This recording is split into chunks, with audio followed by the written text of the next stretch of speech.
Hey everybody, and welcome back to some more Oxygen Not Included. It's cycle 809. We're back, of course, once again with the Impenetrable gang, and in the last episode we were working once again on trying to cool down our rubber miners in space, and I'm happy to say that through the many cycles that have passed since the end of the last episode, the system seems to be working just fine. All of our rubber miners are now cooler than they were at the end of the last episode. They're down at about 130 degrees Celsius, well shy of the 275 degree overheat temperature that the steel has up here. And so, for the most part, this is working just fine. And between episodes, I've spent quite a bit of time trying to get this system up and running to mirror the system that we have over here for our other cool steam vents. And I think it is pretty much good to go. We are 18 cycles away from the next activity from the cool steam vent. And so there is still a little bit of time before we can actually test whether or not this system is fit for purpose. But as soon as this is up and running, we should have an extra 1.2 kilograms per second of water available to our base. And hopefully we're going to use that in powering this guy down here, the oil reservoir, or should I say use it to power the oil well that will then go on to extract oil from the oil reservoir, which should in turn give us a pretty much infinite supply of petroleum. That's the plan at least. So real quick, I will go ahead and throw down one of these oil wells on top of our oil reservoir, like so. As mentioned, that does require 1,000 grams per second or 1 kilogram per second of water in order to work, and so we are going to have to wait until this guy up here comes online before we can actually start pumping water into it. And I think I'm probably going to switch up the way that our water works just a little bit, because this one, as I mentioned before, outputs 1.2 kilograms per second of water, whereas this one over here pumps out 1.02 kilograms per second. That's a calculated average over all time, right? So the average output is 1 kilogram per second, and so this steam vent here is going to be much better situated to provide water to the oil well, because it pumps out almost exactly 1 kilogram per second of water. Whereas the other steam vent, that being this one up here, pumps out just a little bit more, which is going to be better suited to our main base use, like the electrolyzer, and also things like our bristle blossoms and our pincher peppers. And so I'll probably mix those up. I'll probably switch the way that those work when we get around to doing that. But before we get around to doing that, because we do have 18 cycles to wait, there are other things that we can work on in the meantime. So real quick, a few episodes back, we did actually fill our rocket up with the 900 kilograms of steam required, and we are just one piece of research away from unlocking the petroleum engine to allow us to explore further into space. And so one of the first things I would like to do is actually launch this rocket. Now, before we do that, I do want to set up a little bit of automation, because if you watched the last rocket launching episode, we may or may not have destroyed our bunker doors by having the rocket come back and just crash through them on its way into our silo here. And so what I would like to do this time is utilizing one of our 3 space scanners. We can select one of these, and instead of having them detect meteor showers, we can have them detect the Genesis Voyager 1, aka our current rocket. And then from there, we can just have the automation wire run from the space scanner. And we do need to specify once again that the first few bits of automation wire are made of steel, otherwise they will be destroyed when some of that regolith comes in to melt it. So right down to about here, we'll have it steel. From there, we can go with the much cheaper lead, and we can run that simply, I guess, straight down, although I don't think they can walk where these solar panels are. What we could do in theory is, if we bring this back up a little bit, we could have it go across to the left and then down this way.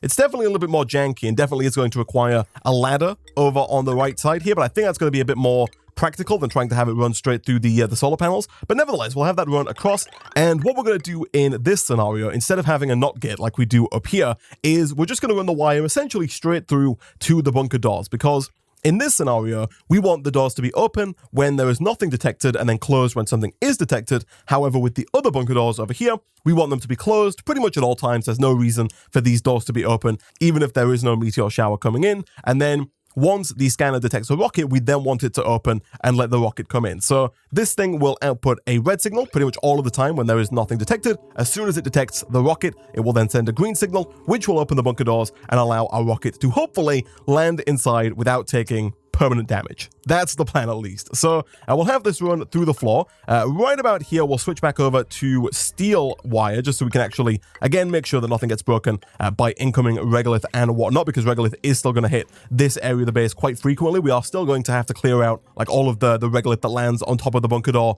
fairly regularly, especially before any kind of rocket launch, but that should not be too difficult. And then from there, I think we might also want to put in an ore gate, because my thought process right now is that these bunker doors currently can only be opened if there is a rocket coming in. They can't be opened if the rocket is going out. I don't think the space scanner works that way. I'm fairly certain that if we were to launch this rocket right now, it would just blast right through those bunker doors, once again destroying them, which of course is not what we want. And so I think what I will probably do here is ever so slightly redirect this automation wire that currently goes all the way down to this switch here. And instead what we'll do is we'll have an OR gate right about here.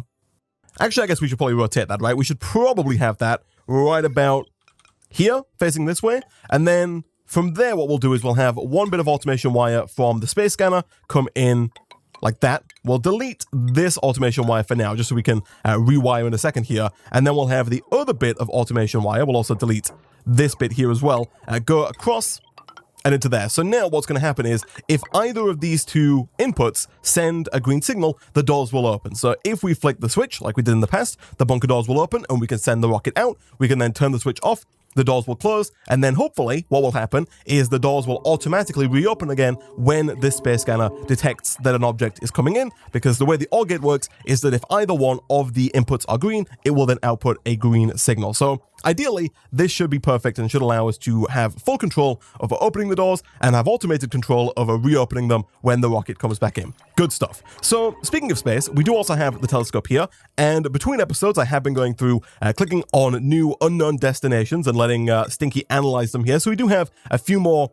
destinations that we can travel to once we get our petroleum rocket. For now, though, we do only have access to these two carbon asteroids here. We've already been to this one, and so the next one that we're going to go to, of course, is this guy here, which will hopefully get us the final, I think it's 300 research points that we need in order to complete the hydrocarbon combustion research. And so ideally, as soon as all of this automation wire is down, and as soon as I fix the automation wire here, everything should be pretty much good to go. So I do want to be careful with this, because if I accidentally reconnect this up and it turns out that that's like sending a green signal to launch the rocket, then things could end badly. So I'm pretty sure this is here, and I am pretty sure that this connects up here. But before I do that, I'm going to go ahead and turn this off, so that if that is correct, then the rocket doesn't launch. It shouldn't launch anyway, because there is no astronaut assigned, and I'm fairly certain that it cannot launch without an astronaut present. So I think everything there should be just fine. So we'll let them build that.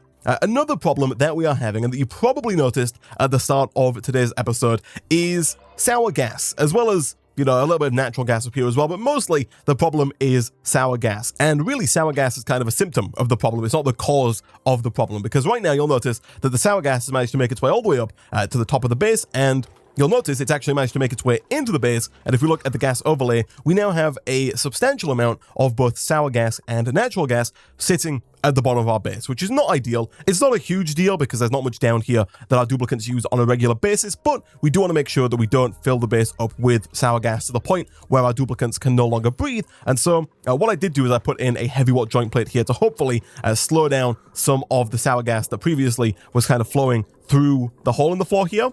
Now, the reason that the sour gas has managed to make its way all the way up to here is because we have a ridiculous amount of carbon dioxide, like a ludicrous amount of carbon dioxide. If I zoom out, you'll see this entire area here and here, all the way down to here is just full of carbon dioxide. And down here, we've got almost 15 kilograms per tile of carbon dioxide. And the reason for that is that the one carbon skimmer that we have down here is not getting rid of enough carbon dioxide to offset the large amount of carbon dioxide coming out of the petroleum generator. This guy, if we go over to the database, outputs 500 grams per second of carbon dioxide, and our carbon skimmer over here can only remove 300 grams per second of that carbon dioxide. And so about half of the carbon dioxide generated by the petroleum generator is just being pumped out into the world. And because this thing has been running for so many cycles now, we have just a ludicrous amount of carbon dioxide in the area. So what we should definitely do here is probably dig out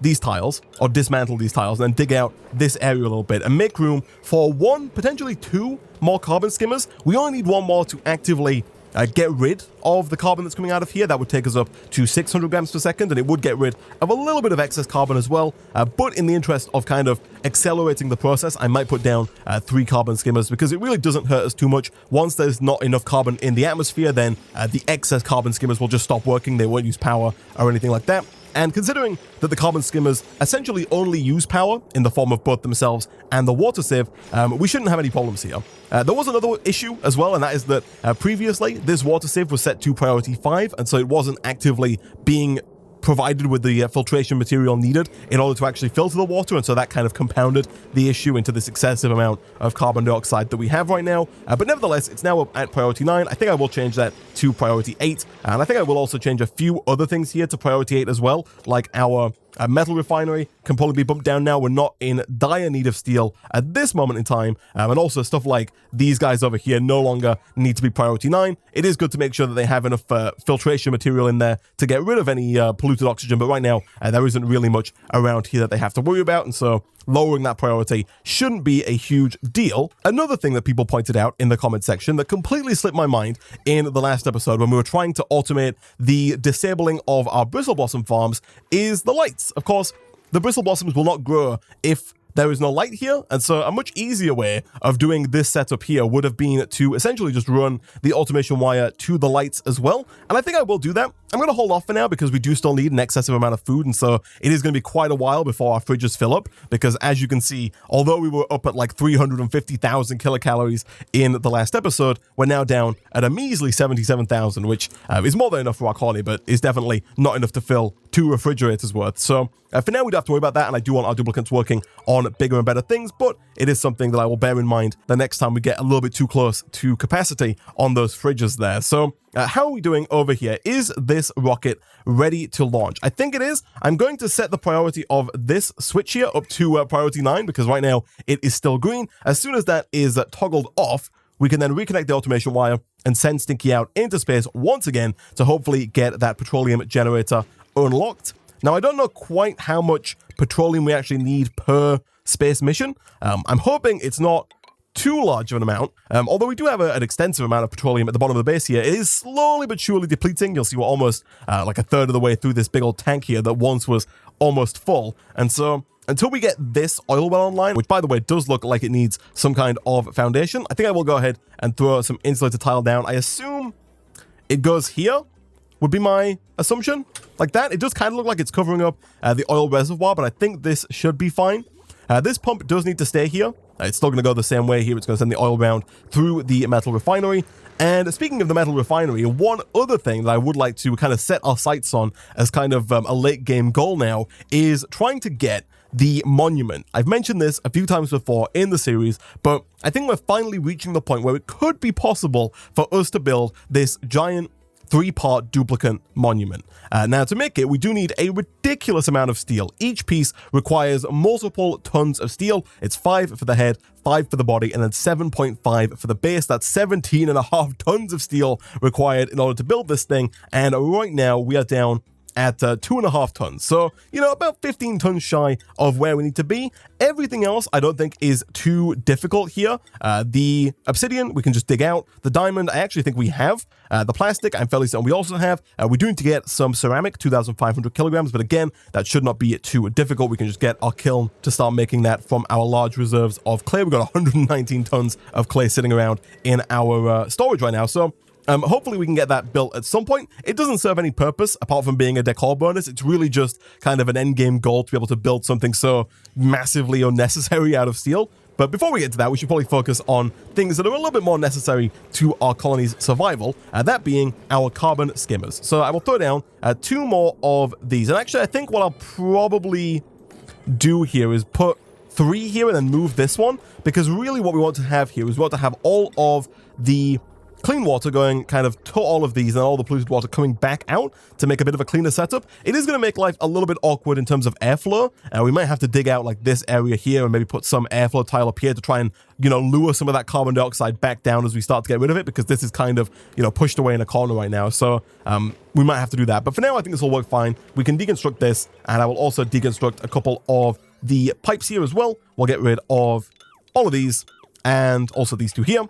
And of course, once those are gone, we can have new pipes going in like so, and then coming out like that. And hopefully that will work just fine. Of course, it does require power. And so again, we do need some power wires here. Apparently we are powering these with heavy rod wire, which I guess is fine. And then we can also save ourselves a few resources by just digging up these two power wires as well. Fantastic. So hopefully this will begin to alleviate some of these. Oh, I'm a fool. I do this every time. This is the wrong way around. Let me swap those real quick. There we go. That is much better. So hopefully now we should see water coming in and then water coming out. We might have to inject the system with a little bit more water. This is a closed loop, as you'll know if you've watched the previous episodes. Like, no water loss takes place here. And so all we do really need to do here is just pump a little bit more water in, and these should be able to run at full capacity. The tricky part is that we have so many pipes down here that it's kind of hard to get certain fluids over. I think temporarily what I'm going to do, because this is very much so extremely temporary, but if we delete these pipes and then we just have kind of this pipe here come over a bridge real quick, we can connect it up, we can pump a little bit of water into the system, and then we can go ahead and delete these pipes and replace the pipes that we have just gotten rid of. So I'll put you right about there, and then we'll have this just kind of run along to here.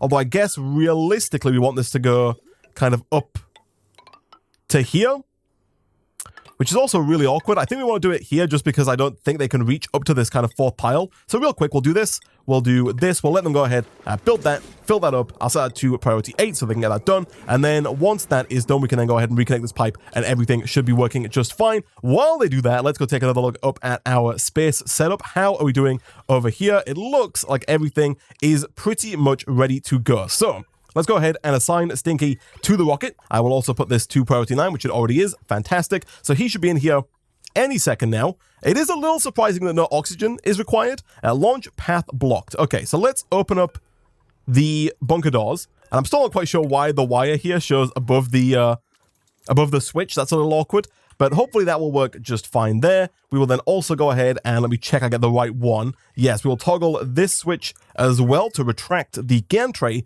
at which point we should then be pretty much good to go in terms of launching this rocket here. Now, I do notice the gantry is currently not connected to power. That is not intentional. Let's go ahead and reconnect that real quick. Also, I assume that we want this to be off, right? Oh gosh, no, please stop.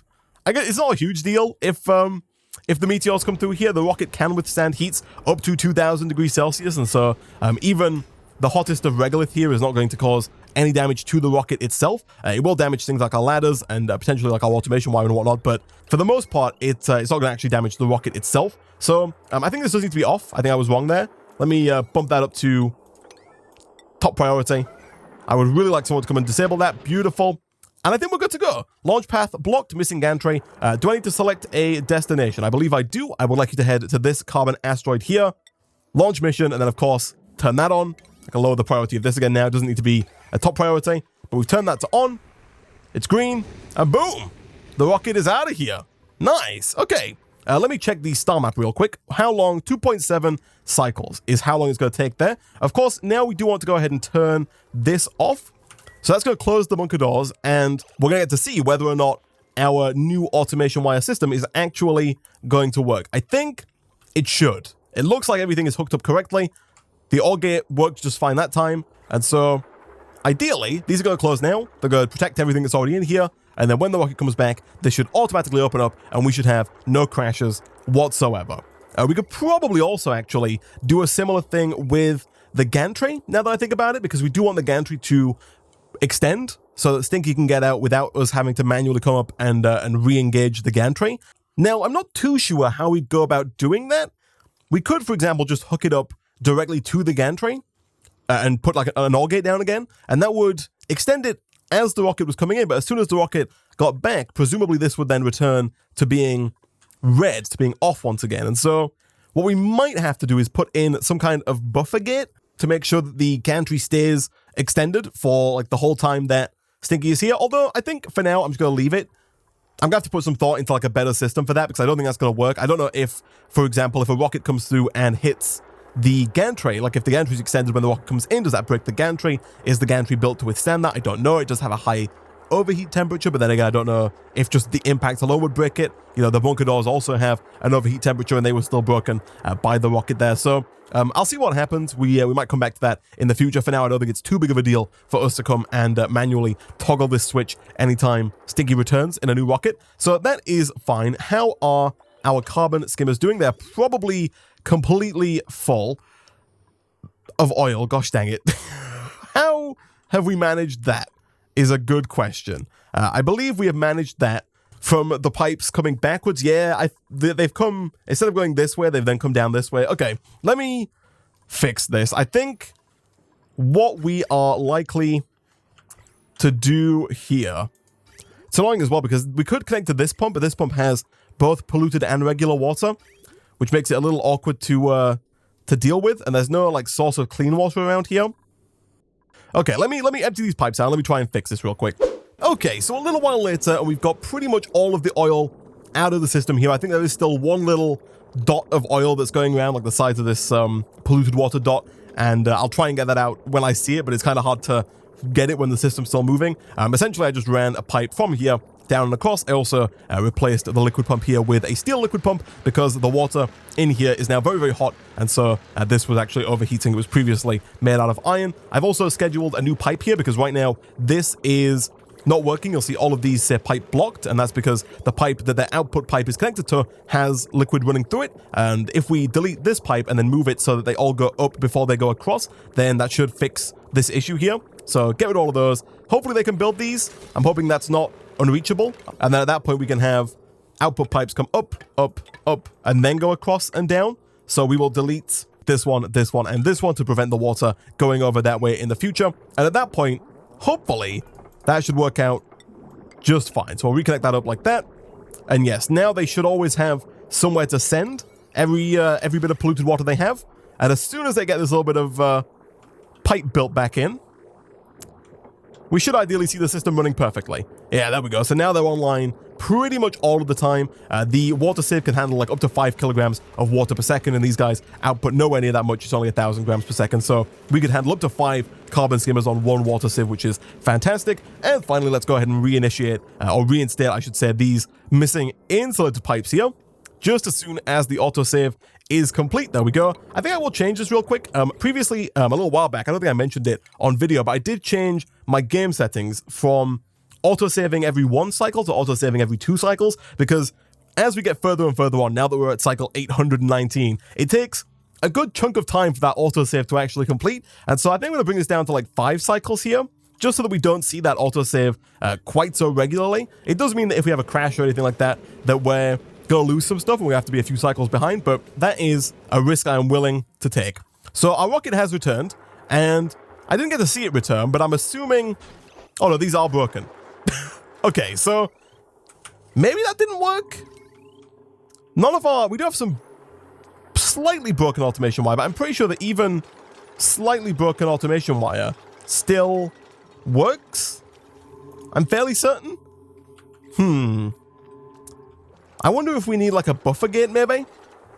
Like I wonder if the doors were closing before... Essentially, I don't know when the space scanner stops outputting a red signal or outputting a green signal and starts sending red again. Like, does it wait until the rocket's landed? Does it wait until the rocket is like below where it's at? Does it wait until the rocket's outside of this space area? How close does the rocket get before it stops outputting green? Anyway, let's go ahead and extend out our gantry so our good old friend Stinky can disembark in a second here. And hopefully... we got ourselves 300 databanks. Nice. I was made aware that there's potentially a bug with databanks, like maybe you only get 299, which would have been really awkward because that means that you're like 1 point away from being able to do this research. Thankfully, we did not get that bug, and so we should now be able to go ahead and research the petroleum engine here, which also simultaneously unlocks the liquid fuel tank and the solid oxidizer tank, because I think, yeah, I believe what we have to do here is I believe the petroleum engine cannot hold all of the fuel required for a long trip. And so while you might pump some of the petroleum into the petroleum engine, a lot of it is also going to end up in liquid fuel tanks so that it can be delivered to the petroleum engine on specifically longer flights, right? So it looks like Stinky is out, which is good. And hopefully research will commence fairly quickly here on getting us our hydrocarbon research. We probably could have selected this at the beginning of the episode so as to get the first 2 bits of research done before we start working on the interstellar research, but nevertheless, we can let them work on that. How far away are we from this cool steam vent being online? We're still 8 cycles away, and this guy is like less than 1 cycle away from not being online anymore. And so we do have a good backlog of water, which is always good. That's fine. So this is going to continue running during that time because we've calculated for that inevitability. But it does look like we're not going to be able to actually use this in today's episode. We have to wait for the next episode to actually get this steam vent online and start using the oil well here. We could potentially do something with this water here. We've got like a large amount of water coming from the petroleum generator.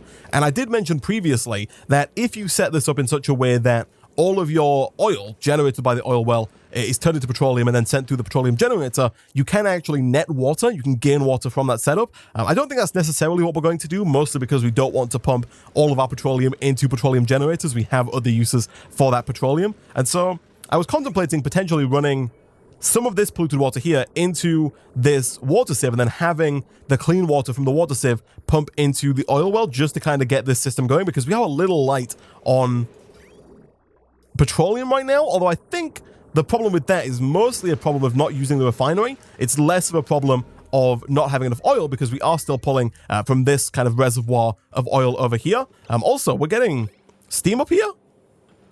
I don't know how we're getting steam up here. The water seems to have gotten very, very hot. The oil is hot, actually. I guess that might be why this is happening here. It's not too big of a deal, although we might want to re-enable this pump. But again, we've got so much water. Like, our water is backing up at this point.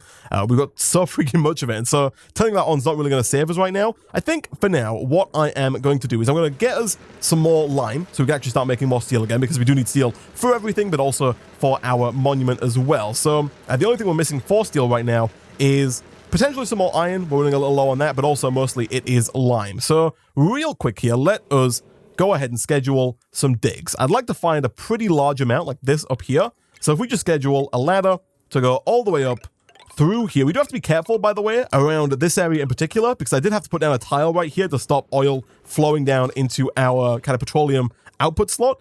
Right now, it seems to be fine, but if we let, even more oil like this and maybe even this flow down, we could end up with a bit of a problem. But hopefully we won't hit that area there. And instead, we're just going to dig out pretty much this entire area here. That is, of course, going to require yet more ladders. But I think our duplicates are up to the task. So we'll run this and we'll do this as well. Dig out there. Make sure all of that is set to like priority 8. Like so. And I think while we're at it, we'll also go ahead and dig out some more iron. I did start digging out a bit of iron in like this area here between episodes. And I think I'll just do the same thing here. I'll just dig up a little bit of a ladder and just schedule the digging of pretty much all of that iron there. And then we can probably do the same with like another ladder right about here, digging out some more of this iron like so. Because if we're going to get to 17 tons of steel, we are going to need a freaking butt ton of iron to get there. So they should be able to get pretty much all of this like that with just using like their climbing ability. That should be fine. Now, I don't know how much iron we have left on the map. Presumably quite a large amount, right? Presumably more than enough to get us to the monument. We do also have the option in the kind of the long run, if we wanted to go and get more iron from other planets. We do also have, I believe, the added benefit of getting extra iron every time the meteors hit. I do notice whenever a meteor shower kind of hits the surface that I see duplicates running up and grabbing little bits of iron. Like you'll see up here, we've got like little bits of copper, a little bit of iron, a little bit of gold, all pre-refined as well, which is fantastic. Just kind of up there waiting for us. You'll see we get some more like up here at the top. It just kind of comes in with the meteors. So that is also kind of a passive way for us to get extra resources. You'll see there's a little bit of steel. There's just all kinds of stuff kind of coming in on the surface there, which is very nice indeed. So how are we doing on research? They are not doing very well at all on research. Can they get to here? I think they can, right? Is it set to a high priority? It is. I'm fairly certain. Oh, no, they can't get to here, you fool. We're missing a ladder. Let me put a ladder there real quick. As soon as that ladder is down, they should then be able to get up to the new area. Right now, they can't make the double tile jump required to get up to there. So hopefully, there we go. There we go. Okay, so now research is being done. Stinky's up there in the visual planetarium, doing his thing, getting some research taken care of. Good stuff. All right, I think with that, guys, I'm probably going to go ahead and wrap up there for today. We didn't get a whole lot done. Like, we didn't get one big thing done. We kind of just focused on a lot of little things today. We launched a new rocket, which is great. Next time we'll come back, we'll hopefully be pretty close to having our research taken care of, so we can actually start with our petroleum engine, our petroleum tanks, and start launching rockets further and further into space. Ideally, our new cool steam vent will come online and begin providing water to our base. But this guy is back online in 43 cycles. Oh my goodness, I didn't realize it was such a long gap, but he'll come back online pretty soon as well. We can get that oil well up and running, start producing yet more petroleum, so that when this oil runs out, we're not just completely out of it, and hopefully continue to produce yet more steel, so that eventually, maybe, we can actually get ourselves a monument and just display our extravagant wealth to ourselves, I guess, because there's no one else here. But nevertheless, for now, guys, as always, if you did enjoy the video, be sure to like. It really does help out a lot. Leave a comment down below, subscribe if you're new here to get notified as soon as new videos come out. As always, thank you for watching, and I'll see you guys next time.